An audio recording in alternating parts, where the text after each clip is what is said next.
मैं मुबारक देना चाहती हूँ सारे पाकिस्तान को और पाकिस्तान की आवाम को। 3 वजूहात हैं इसकी। आज हम बहुत फ़ख्र से सर बुलंद करके ये बात कर रहे हैं कि कानून की बालादस्ती नज़र आ रही है। दूसरा, प्रोटेक्टेड एरिया जो होता है ये हिफाजती इलाका है और ये अवाम की मलकियत है और उनकी अमानत है और आज ये वापस दी जा रही है सारी अवाम को, जितने भी लोग हैं, बग़ैर तबके को देखे, बग़ैर उम्र को देखे।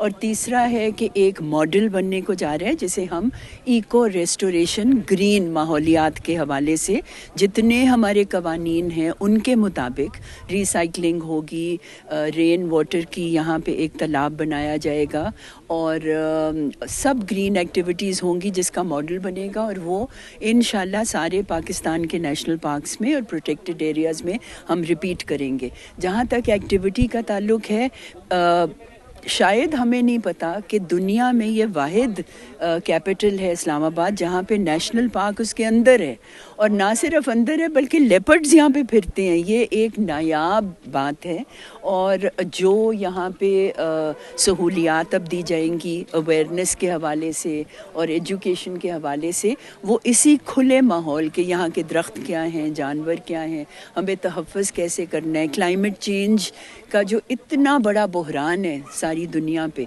हम अपने नेशनल पार्क्स को प्रोटेक्ट करेंगे, लोगों को वापस देंगे। यहाँ कोई टिकट नहीं होगा, ये फ्री ऑफ कॉस्ट है।